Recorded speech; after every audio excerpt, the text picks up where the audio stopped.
morning. We got a lot to cover today. So let's start, as always, with our first topic, Iran. There's been a temporary lifting of the oil sanctions despite Iran refusing new nuclear inspection commitments. To break down these high-stake negotiations, we have in our studio, as always, Gilbert and Chip joining us. Chip, what do these conflicting signals tell us about the true state of these talks? Yeah, right. It's been a busy week. So Vice President Vance traveled to Switzerland on the 21st and 22nd of June for the initial round of talks. It sounded like they had at least partial success. They agreed to some de-escalation measures, including a de-escalation working group in Lebanon, and they agreed to kick off the 60-day sprint on nuclear talks. And it seems like they started initially to make progress on opening the Strait of Hormuz. So over the last few days, transits by vessels across the strait have been up. I think the high point was on Thursday when 70 ships, according to Kepler News Service, actually transited. That was a high water mark, the highest seen since the conflict erupted in late February. But then Iran struck a Singapore-flagged vessel yesterday that was operating just south of Amman. No deaths or injuries, but they did strike apparently with a drone. And you mentioned that the United States had gone ahead and approved oil sanctions waivers equivalent to about $8.5 billion. So we'll see whether or not this holds. Meanwhile, in Lebanon, Israel yesterday struck a vehicle operating in Mafadun, which is a village just south of the Litani, killing 3. So already Hezbollah is crying foul, saying that the ceasefire terms have been violated. So this appears to be a shaky ceasefire at the moment. The key chapter to look for in the future is what is going to happen with the nuclear file. Experts were meeting in Geneva all week, and as you mentioned, the key issue at the initial point here is whether IAEA inspectors will be allowed back into Iran and under what terms. Gilbert, what was your take on the last 5 days? So we're day 9 of the MOU, and I think it went as expected. I think Iran is making implementation as painful as one could have expected. They never announced that the strait was formally open. To the contrary, I think one day they were threatening they were going to shut it. And as Chip indicated, they attacked a Singaporean flagged vessel that was exiting the strait after being stuck in there for over 100 days with a drone as a way of trying to force all the traffic to go through two transit lanes that skirt the Iranian coast. So it's just, I think, kind of a prelude of how the rest of the MOU implementation will go and what the nuclear negotiations will be like. So we're about 51 days, I think, that left to get to a nuclear deal. Just to put in perspective, JCPOA took 20 months to negotiate. It took another 4 months before that to lay the groundwork for negotiations. So I think I'm skeptical that we will probably get to some sort of an agreement within the next 50 days.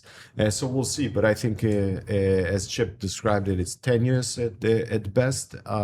Some flow is moving out. I think we're at 60-70% of the pre-war levels in terms of ships going out and into the strait. But this Iranians will make this as painful as possible.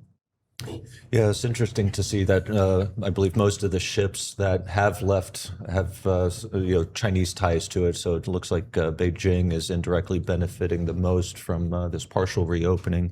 I was struck in the MOU, the issue of ballistic missiles really doesn't factor in. Chip, Gilbert, do you see that becoming part of the broader negotiations with Tehran? Yeah, I mean, frankly, I think it's one of a couple of different weaknesses in the MOU as it was drafted. There's absolutely no mention of ballistic missiles. This is one of the core strengths that Iran has been developing in recent years. They've lost or expended several of their ballistic missiles, but they still have the capability to rebuild. And with oil sanctions sanctions waivers in place and this promise of a $300 billion reconstruction fund, they have hopes of maybe being able to reconstitute it faster. The other thing that's missing from this agreement really is anything having to do with the Iranian people. The MOU explicitly says that both sides will refrain from interference in internal affairs, which I think is a slap in the face to the protest movement, which the president at the outset of the conflict, was encouraging people to take to the streets and take their government back. I have a question for both of you. We saw Secretary of State and National Security Advisor in Bahrain this week, meeting with our allies and partners. He had a presser also while there, so he issued a couple of statements. What was your take from the visit, and so like the sentiment that exists right now among our allies and partners? I think the intent was clearly to kind of shore up relations with not just Bahrain, but the other states in the region. The Saudis, according to press, have already reached out to the Iranians to, establish some sort of new bilateral or regional dialogue for stability. I think that's another indicator that our regional allies are less confident in our ability to protect their interests. Robert, what about you? Yeah, no, I think the region and Israel, including, I think they're waiting to see how things will pan out. I suspect they're probably skeptical that a really robust deal will emerge on the back end of these negotiations. I think Secretary probably wanted to assure them in terms of where we're going. And, the countries in the region, I think they really stuck their necks out in terms of hosting our military, hosting our operations, allowing the U.S. military to operate out of their bases. And they got the brunt of the Iranian retaliation. So I think any deal in the future should probably, I think, account for security for countries in the region, both in the GCC side as well as Israel. Yeah, and I don't know if it was talked about in the presser or not, but I think probably part of the reason for the visit is the U.S. naval facility in Bahrain was hit pretty hard. The Wall Street Journal ran an interesting piece, imagery analysis showing the extent of the damage that was done.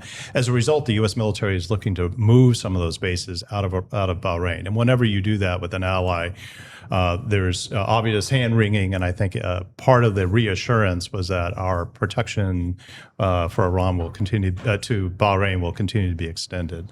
But I'm sure they're concerned about that. Yeah, there's been quite a bit of criticism of the MOU coming out of Capitol Hill, including GOP lawmakers. So what are you looking for in terms of congressional input on how these negotiations unfold? Yeah. I mean, Congress obviously has a very big say on this. There's a law in place that requires any nuclear arrangement with Iran that it undergo review by Congress. And also Congress obviously holds the keys to a number of sanctions that currently are in effect against Iran. So any deal, I think, that emerges on the back end of the MOU certainly will have to be sold on Capitol Hill. And you're right, I think the reactions this week were an indication that it's going to be a tough sell, I think, for the administration if if the MOU sort of persists or some of the limitations of the MOU carry over into the broader deal. Yeah.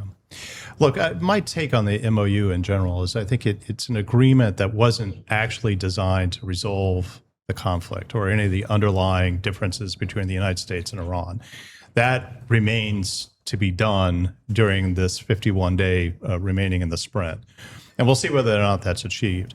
What it does appear more as a tool or a mechanism to manage the conflict. And I think we're likely to see this bumble on for the foreseeable. That leaves it vulnerable to intercessions by Israel, by intercessions by Hezbollah, or bad behavior by Iran.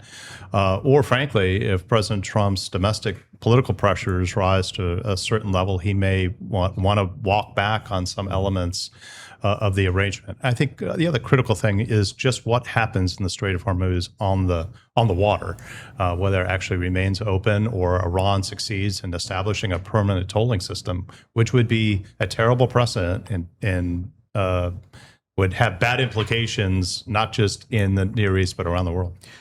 We got a really good questions on YouTube that I wanted to ask both of you for your thoughts. Is there a feasible way for Israel/Netanyahu to withdraw from Lebanon while also maintaining domestic credibility?